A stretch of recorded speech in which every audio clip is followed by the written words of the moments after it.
Hi guys, super excited today. We're gonna be actually driving for dollars with Mr. Deal Machine himself, the David Lecko. So we're gonna be talking about what to look for, where to drive, and then maybe some other cool tips in between. So let's go.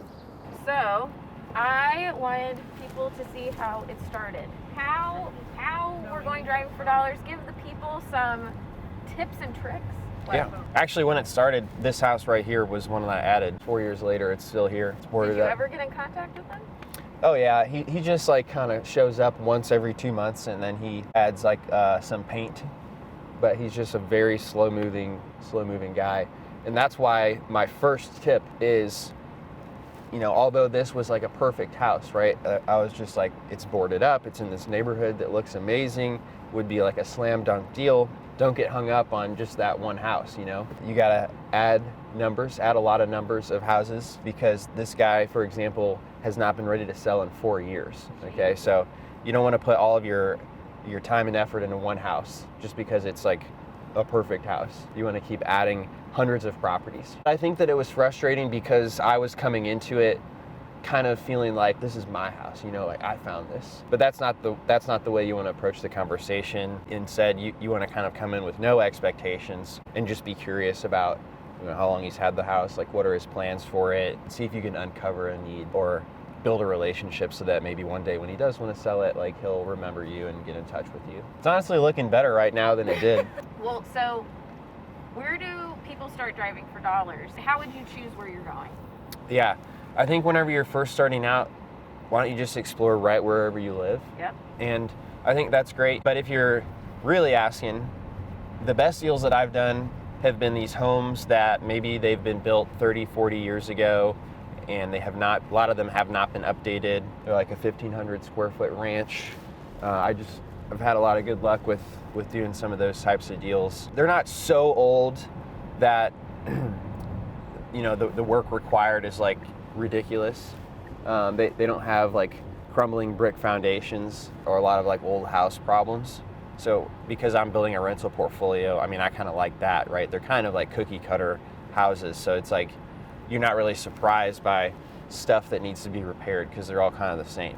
This is a good one. Can you guys see this one? Well, paint chipping. Yeah. The windows look OG, like not, that one's like... The window's like out of the actual frame. Let's see.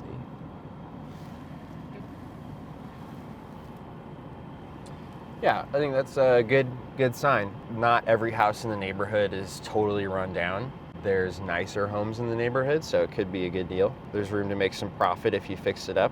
That one house has like a crap ton of windows. Is that a good house? Yeah. Yeah, that roof is Oh wow. That is something else. Okay, if you check out this house, look at that roof. Yeah. It looks like Willy Wonka lives there. Yeah, so, this is perfect. Somebody actually lives in the house, which I love. I really, there's like boarded up houses here and there, but honestly, I don't even like get that excited about the boarded up homes. If it's boarded up, it just means like, well, it's been boarded up for a long time, and they may not be like super motivated to actually sell it all of a sudden. They took the time to actually board it up, So I really like homes that look like that, where they're obviously like less than the rest of the neighborhood. Here's another one on the right. And I love not only the peeling paint and the fact that it just looks less appealing than anything else, but the window AC unit is also a really good indicator, where most people in Indianapolis would have a central AC, but that obviously doesn't. So that just means the rest of the house hasn't been updated either. I would definitely add that one. That one's like super beat up, but it does have like all the older original windows, and the gutter looks. Yeah, I would add it. Just add it and move on. When you're in doubt, just add it and move on. Like don't worry too much. In fact, that's my second tip. Okay, like don't worry too much about if it's the right house to add or not, because if you're asking yourself just add it and move on, it's going to cost 50 cents to send a piece of mail to it. Here's another one that I would add too. Here's a small detail that you might not see. The window at the top in the attic is like punched out. The porch is painted gray. There's like a board in the front of it that's like has a big chip out of it. And then like if you look up under the roof there towards the front door, those pieces of wood are like wavy and bowing. and then one's not even painted that's been replaced, but they didn't paint it. So those are a few things that would tell me just to add it, take a picture of it, and keep on going. When do you, oh, here's another one. Man, this street is a good street. Yeah, I would add this one. I mean, they've done some nice things to it, like they have repaved their concrete and their bushes look trimmed. So although it's old, it seems well cared for, so I would add this one, but this wouldn't be like the perfect one. Yeah. If there's a neighborhood full of these, I wouldn't add any of them. I'm just adding this one because it just like hasn't been updated and the rest of the neighborhood has. So I would add this one. Check that out, the green one right there.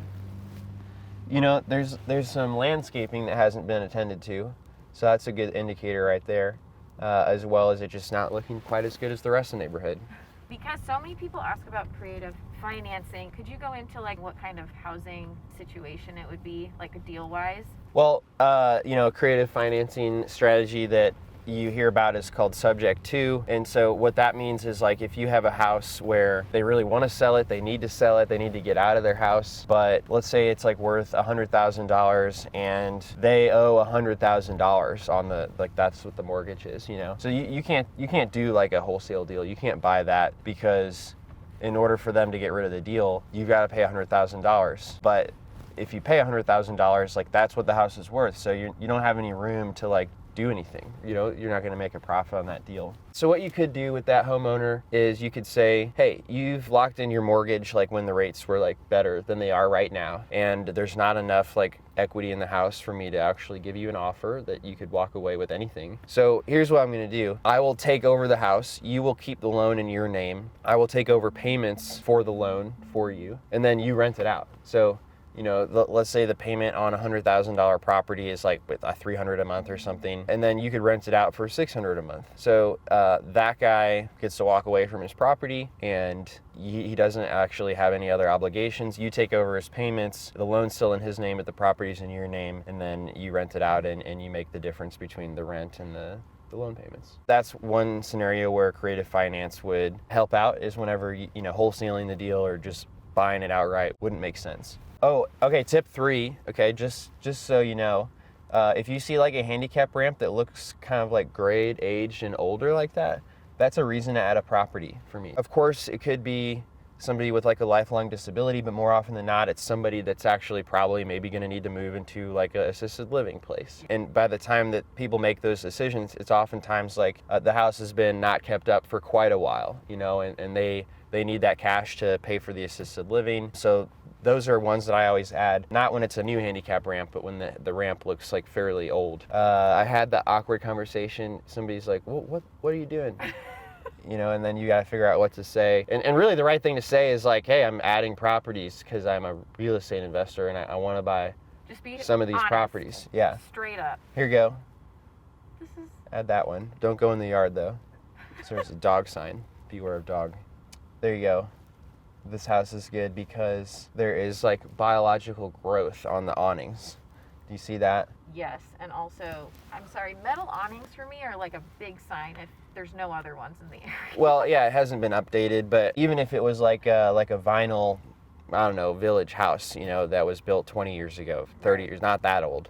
If you see like that growth on the side, I think that's a reason to add the property. So I wanted to mention that too. No, I love it. There's tags in the DealMachine app, so you can tag what type of property you're adding, and the growth is on there. That's when right. I drove around with Nathan, he was doing that. He's like, this has biological growth.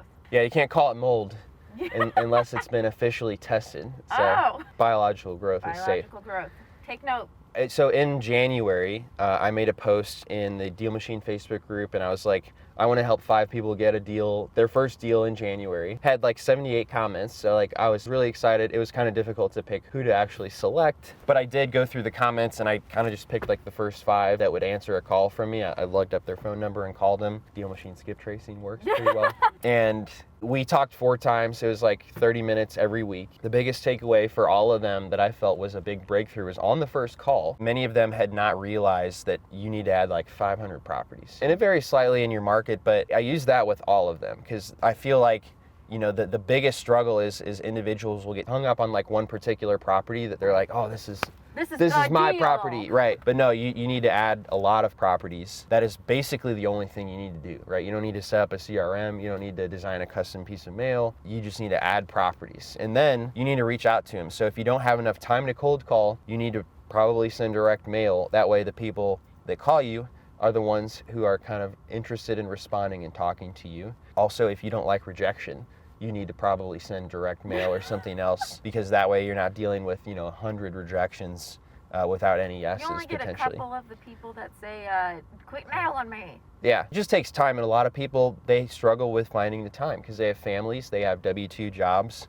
And so we kind of talked through that in each scenario about how much time do you have, how much budget do you have. Direct mail is a little more expensive, but if you don't have the time, like, you're going to need to allocate $250 to send mail to 500 properties, because it's like 50 cents per house. So we talked through that. We planned that out before we got too much further. And then Randy, he's still adding hundreds of leads. He was doing like 2-3 appointments per week in the second and third week. So I think he's gonna get a deal. He's pretty close. And then one of the other students was also fairly close. The other three, I don't know that they were able to consistently add the properties every week. Unfortunately, like you can't get a deal unless you do the work of just adding the leads and getting in contact with the owner. So I think maybe they'll come back to it in February if their situation changes a little bit. But I think 2 of the 5 are very close to getting a deal. How do you feel about that? I feel great. I'll feel even better when they do get the deal. But we had a lot of wins to celebrate every week, and I think that was exciting for them and me. So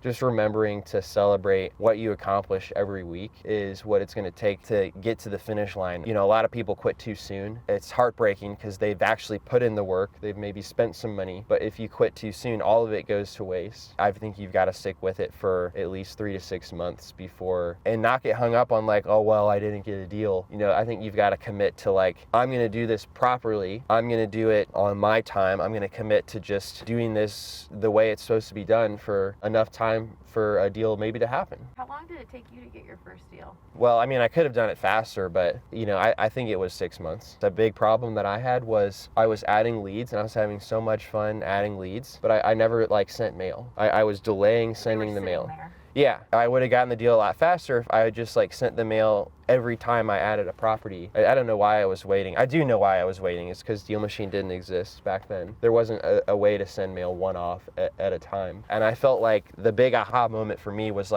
I drove by one of these properties a month or 2 later, and somebody was working on it, and I felt that I missed out on that deal because I looked up who bought it. Somebody else had just bought it between the time I added it and then was driving by again. That's what motivated me to follow up immediately and keep following up every few weeks. So there you go. There's tips for driving for dollars. Plan on 500 leads, right, at a minimum, and then if you're going to send mail, budget $250. Or if you're going to cold call, budget out however many hours it's going to take to call them and be honest about how much that's going to take so that you can commit to it and actually get it done. You gave a lot of great tips on what to look for driving for dollars, like the handicap ramp, the AC unit, chipping paint, the biological growth. We learned that biological growth, because unless it is told it is mold, it is not. You folks get out there and add properties and send mail. I'll be watching.